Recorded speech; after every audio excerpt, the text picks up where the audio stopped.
Shalom peuple de Dieu, j'aimerais vous parler de quelque chose que la Bible nous demande de fuir le plus souvent, c'est l'impudicité. Écoutons ceci frères et sœurs, que si le sida n'avait que pour conséquence les maux de tête, si le sida n'avait que pour conséquence la fièvre, peu de personnes allaient éviter le sida. Mais comme le sida tue, tout le monde ne souhaite jamais attraper le sida. L'impudicité est plus que le sida, car tu peux la commettre sans attraper une maladie, mais subir des conséquences abominables durant le reste de ta vie. Le Dieu qui a créé ton corps, frère, avec les désirs, sait que tu n'es pas assez fort face à l'impudicité. Il ne te demande pas d'invoquer son nom face à cette tentation d'impudicité, mais il te demande d'abord de fuir.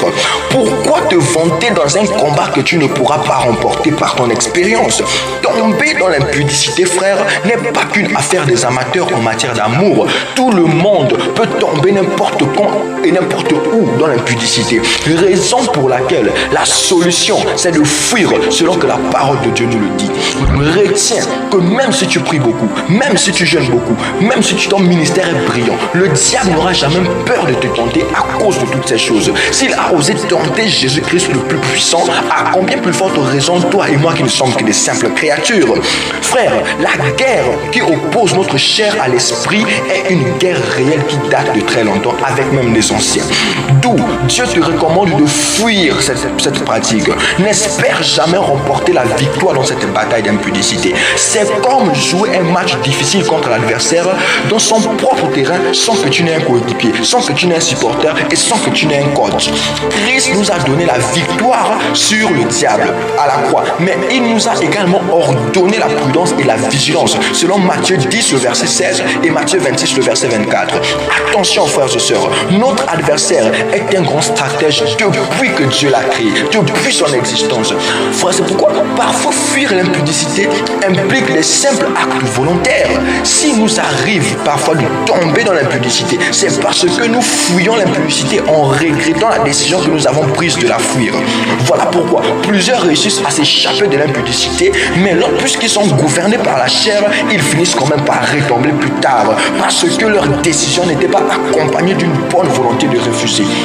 Frères et sœurs, tu sais très bien que tu as des mauvais amis, des mauvais camarades, des mauvaises fréquentations qui vivent déjà dans cette vie de péché d'impudicité. N'attends pas que le pire arrive pour te débarrasser d'eux. Fuir l'impudicité pour toi serait de te séparer sobrement de ces personnes pour ne pas finir comme eux. 1 Corinthiens chapitre 15 à partir du verset 33. L'Écriture dit les mauvaises compagnies corrompent les bonnes mœurs. Tu sais et tu sens que ta tante, ton père, ton oncle, ton frère, ta soeur, même tes frères en Christ ne parlent que des choses impures qui t'excitent aux pratiques quand tu vas les rendre visite. Frère, ils te proposent même parfois des lieux soupçonnables pour des rendez-vous. Ils te proposent même des personnes avec qui coucher, avec qui faire l'amour. J'aimerais te dire, arrête simplement d'aller les voir pour éviter le pire. Frère, maintes fois, le Saint-Esprit nous interpelle, nous le savons bien, par la voix de la conscience, mais nous sommes distraits à discerner cette voix intérieure. Écoute ceci, même si cet homme paye tes frais scolaires, même s'il s'occupe de toi, tu ne dois pas te laisser faire au nom de l'amour, de la soumission ou encore du respect. L'impudicité se fait ressentir déjà dès le moment qu'elle est conçue.